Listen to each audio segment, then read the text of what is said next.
Here's how I went from looking like this to this in a span of 9 months. Now I know this is a beginner's guide, but just stay tuned for the information I'm about to give you. So welcome everybody to the full guide into body weight training. Now, body weight training includes 3 main movements, just like in weightlifting, but we're only using our body weight. So these 3 movements will be push, pull, legs.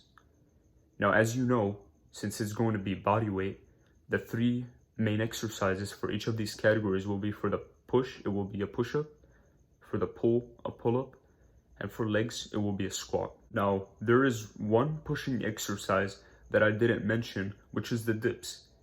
And the reason why I'm not going to get deeply into it, because dips are an intermediate to advanced level. And since this is a beginner guide, not many beginners can do dips like more than 1 rep. Most beginners can probably do 1 to 5 reps, but not many can do 10 to 20. So this is why we're only going to talk about push-ups, pull-ups, and squats. Here are some ways for a beginner to start their own bodyweight training journey. So 1, getting strong enough to push, pull, and squat your own body weight. To do this, we're going to start easy variations of the following exercises: push-ups and pull-ups. Now, I'm not going to give you an easy variation to do a squat because there just isn't, and I don't think there needs to be a way to do a squat. Another thing we are going to talk about is going on a caloric deficit. Now, why do we want to get into a caloric deficit?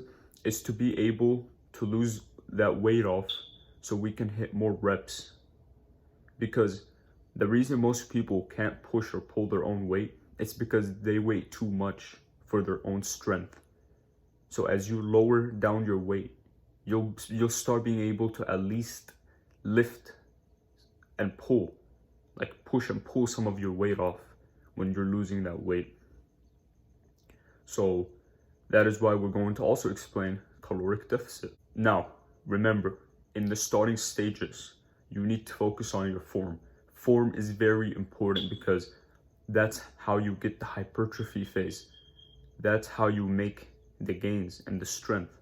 If your form is sloppy and poor, you're just going to give yourself injuries. You're just going to not see progress, and it won't be beneficial. So we also will talk about form. Now, mind you guys, you are going to have to invest in a pull-up bar because it's the only way to do a pull-up at home. Or you can, either go to a calisthenics park. There are some local parks out there that offer bars that you can, go ahead and do pull-ups on. Or you can invest in a gym membership. But why invest in a gym membership where you're paying monthly when you can just buy a $20 pull-up bar just like this? Just like that, man. $20 pull-up bar, and save your money. And also, when you become an intermediate, you are going to want to also invest in a dip stand, because a dip stand allows you to do many intermediate exercises, just like the L-sit, the handstand. So a lot of good exercises. But the important equipment you need to buy is a pull-up bar, and that's all you need to buy. It doesn't cost that much, around 20. So just buy it so you can begin this guide and follow everything to the max. Now, while hitting these progression exercises, you want to make sure that your form is on point, clean, and cut through.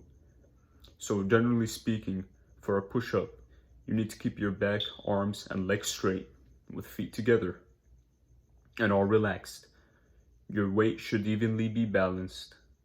Lower yourself until elbow are at 90 degrees. Make sure your arms are straight when you push back up, just like that, straight. And don't do them fast, for it will ruin your form and the hypertrophy phase. You have to do them slow, you guys. When you're going too fast, your form is going to be sloppy, so then you're not gonna hit your tricep, also your pushing muscles efficiently. So that is why you want to keep your form good, like we said. Now for pull-ups, the form for a pull-up should be don't swing, pull your elbows down to the floor, and make sure to engage back. Shoulder and core muscles also. Arms straight, shoulder width, like generally like this, and legs off the floor. Chin over the bar. Now remember, because to hit the lat fully, your chin needs to be over the bar, like this. See, the bar is here, and you go something like that. And don't drop into a dead hang, for it will give you a lot of shoulder pain, because you're going into dead hang then, so don't do that.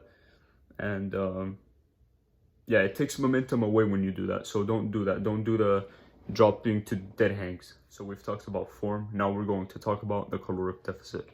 Quick disclaimer, don't take everything I'm about to give you too extreme or too far. I'm not advising you to do anything extreme, anything far. It's only information that I've also learned from the internet. So, don't try anything too extreme. Don't starve yourself. Don't go on crazy diets. Don't hurt yourself, okay? Quick disclaimer. So, how to do a caloric deficit? Figure out how much calories you need per day and lower it by 300 to 500 calories. I recommend you use a fitness app. And I'll tell you why, you guys, because in many fitness apps, many fitness websites, they all tell you, oh, you need to eat less than eat 300 less calories than your maintenance, or eat 500 less than your maintenance. So that is why I included 300 to 500. It's so you basically, figure out what works best for you. Because honestly, I don't know what best works for everybody. But I think it generally needs to be from 300 to 500. Now the next thing, make sure you are eating enough protein.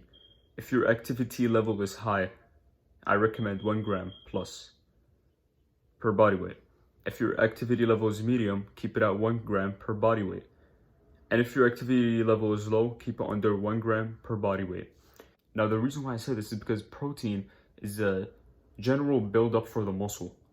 So if you're not eating enough protein and your activity level is high, you're not going to be able to recover faster, and you're not feeding your muscles properly. So that is why I'm saying that if your activity level is higher, you need to eat 1 gram plus. If your activity level is medium, keep it at 1 gram. If your activity level is low, obviously lower it. You don't have to do 1 gram per body weight, because you're not training that hard if your activity level is low. Now the third point is eat high volume foods that keep you full for long and contain less calories. And these are foods like kidney beans, eggs, chicken breast, turkey, potatoes, oatmeal, leafy green vegetables like lettuce, spinach, kale, and fruits like watermelon and berries. So make sure you're eating those kind of foods, as they are high in volume and also contain less calories. Now, here are other factors that will aid you in your journey. Now, these are still important because, like I said, if we don't talk about them, some people might forget that they need to do them. So one is sleep. Generally speaking, you need 7 to 9 hours of sleep, depending on your age, obviously, and activity level.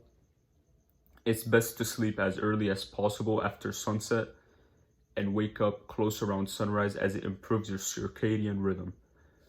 So, like I said, it doesn't matter. You could sleep at 12, wake up at 9. You could sleep at 10, wake up at 7, maybe 8, wake up at 6. But generally speaking, you still need like 7 to 9 hours. So just make sure you're hitting that. But I really do recommend to sleep as early and wake up as early as possible, because it's good for your circadian rhythm. It'll improve mood, and when you have better mood, better energy levels, like I said, better workout gains, because you have better mood, and you have a better energy level. The second point will be cardio. Although we already exercising, we can't neglect a little bit of cardio, as it helps our cardiovascular and helps us burn some of that fat down too. 30 minutes a day is enough if you are a beginner. That could be a jog, a run, jump roping, or even jumping jacks. Guys, look,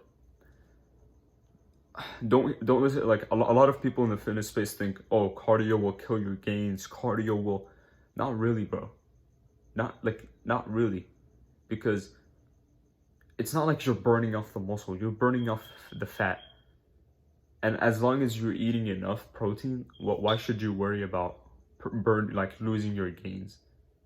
So, like I said, guys, you need cardio because, generally speaking, like body weight training, even weightlifting, it's not really cardio. It doesn't improve your cardiovascular.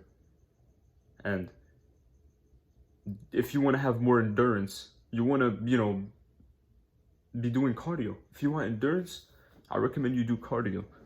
It's really good for that. Now, the third point is going to be create a habit tracker. A habit tracker will keep you accountable and aid you to stay consistent. Guys, I use a habit tracker, as you can see right there, every single month. Every single day, I just check mark every habit I want to build, whether it's, exercising, working out, whatever it is. A habit tracker will help you stay consistent and help you stay disciplined. So I recommend you do it. Now, guys, the fourth and last point of the other factors to aid your journey is going to be build an easy workout routine. Remember, you are just starting and you need to slowly build discipline to stay consistent. So create a workout routine that is easy, yet require just enough discipline to start improving your willpower. Guys, this is very important. A lot of people, when they start their journeys, they try to, go on a crazy like workout program, workout routine. I'm talking a lot of people, they start doing 200 push-ups a day, 300 push-ups a day, 400 push-ups a day. And guess what? Those push-ups are sloppy, the form is bad, and they're not hypertrophy focused. Why? Because those people are focusing on the reps. Those people are starting off like no. That will just get you demotivated. That will just get you to hate working out, and that will just get you injuries. That is why you need to slowly build your working out routine. If you're a beginner, maybe start off with 20 push-ups a day, 10 push-ups a day, and progressively overload it. Don't start off with 300 a day, 400 a day, because it's not beneficial. And like I said, you guys, in the progression stages, you need to focus on your form. And later on in the video, we are going to start talking about the easy variations, because those will be the most important part of this guide, the easy variations, because not everybody can just start off doing a normal push-up. So when we get to that, you'll find out. Okay, you guys, we are now at your favorite part. Your favorite part, the part you're gonna thank me so much, and look, I know, you're welcome. So this part is going to be your easy variations of push and pull. Because like I said with squats, I've researched it, you guys. I couldn't really find an easy way to do a squat. So we're just going to talk about push and pull. So for a push-up, the three best easy variation exercise I found for push-ups are incline, where you basically have your body elevated like this. So you're basically pushing elevated, and it's a much easier version because you're pushing less of the weight up, much less of the weight up. And standard form, because many beginners can perform 5 to 10 of standard form. I don't think, maybe if you're obese or whatever, but yeah. And the knee push-ups are obviously where you have your knees on the ground and you push like that. So these are the three best pushing or push-up easy variations that I found for you. Now, for the pull-ups, I found the easy variations to be chin-ups, bodyweight rows, assistant band pull-ups, and dead hangs. Now, let's first address chin-ups. Chin-ups are much easier than a pull-up because you're using your arms to pull the weight. You're using your bicep to pull the weight and aid you to pull it up. So in a chin-up, you're using less of your back. You're using more of your arm, which actually makes it more easier. But it also depends from person to person. But generally speaking, chin-ups are very easy. I would say many beginners can hit 3-5 reps. I remember when I used to weigh 166, I couldn't hit a pull-up, but I was able to hit around 6-7 chin-ups. Chin-ups are going to be the bang of your buck. I'm telling you right now, easy. They're going to help you progress. Now, body weight rows, like I said, body weight rows are going to require a dip stand or a pair of bars that stand on the ground. Look guys, I know equipment could be expensive, but like I said, you're investing in yourself. So basically with rows, body weight rows, you're basically going to lay flat in the ground and pull yourself up just like that. I'll show you a video. For every exercise, I'll show you a video. I'll show you examples for everything I'm talking about, so don't you worry about that. And also assistant band, assistant band help you with many exercises. Like literally, you can literally almost weight lift with them, use them to do curls, use them to, hit your triceps. And they also help you with your pull-ups. So assisted band, I don't recommend you do it at home though, because you might break your door. So if you have a local park or a gym, go ahead and use assistance band, and that way, aid you to do pull-ups, make your pull-ups easier. Now the last thing is a dead hang. Now a dead hang is not really gonna help you pull, because you're just hanging, but it will get your arms, shoulders, and lats stronger, because the longer you could hold yourself on a bar, the better you'll be and the stronger you'll be to actually then get the momentum to pull yourself up. So don't neglect dead hangs. Generally speaking, if you are able to do longer than a minute on a dead hang, that's a very good sign. That means you can at least do more than a pull-up. So focus on dead hangs. Now that you've become an intermediate, congrats by the way. Usually when you can hit 10 pull-ups in a row and 20 to 30 push-ups in a row, you can move on to the following progressions. The first one being start focusing on different variations of pull-ups, push-ups, and squats. For push-ups, start doing diamond push-ups. Diamond push-ups, basically you have your arms straight like a diamond like this and just push. Decline push-ups, basically de-elevated, and then pike push-ups. And then for pull-ups, start doing neutral grip, basically where you're pulling like this. Start doing wide pull-ups, and then standard form, obviously, because now you're intermediate. So and then for squats, I recommend you start doing the Bulgarian squats and added weight squats, because like I said, the squat is the best way to build your legs. So the best way to maximize it is adding weight, and also Bulgarian squats. Those are very good to just focus on one leg and putting that pressure on it. Now we have the extras, and these are going to be dips and abs. So for dips, like I said, when it comes to dips, I don't recommend them for beginners, because since it is more difficult than a push-up. But generally speaking, once you've hit the intermediate level and you can hit about 20 to 30 push-ups, you can start adding dips to your routine as well. Because generally speaking, if you're able to do 30 push-ups in a row, you are strong enough to do about 10 reps on a dip stand. So, after you become an intermediate, you can start adding it to your routine. Now, talking about abs. When it comes to a beginner, you should start off with knee raises, as it is more easier than leg raises. Basically, knee raises is where you raise your knees on a bar. Just your knees. You're not raising your whole legs, just your knees, because it is more easier. And like I said, if you're a beginner, you're gonna want something that's easier. Once you've obviously become an intermediate, start raising your whole legs up, and count for reps and sets. You will need a pull-up bar or at least a dip stand to perform your raises. Or I also recommend, if you don't have a pull-up bar or a dip stand and you're at home, just perform regular knee or leg raises flat on the ground. Pretty easy. Okay, you guys, that was the full beginner guide into body weight training. I really hope you guys loved this full guide. As you know, I'm a new channel, I'm a new YouTuber, I'm a new fitness influencer or YouTuber, whatever you want to call it. I don't really care. I'm not gonna put labels on my name just yet. But if you enjoyed this video, you know, put a thumbs up, subscribe, like, and share this video as it might help someone. And if you want to, you know, follow up with my journey, stay consistent with me, you know, follow me on Instagram. Oh, I'll put the link down there. And yeah, you guys, I hope you enjoyed this video. I hope you got some value. And until the next one, peace out. Go with your gains.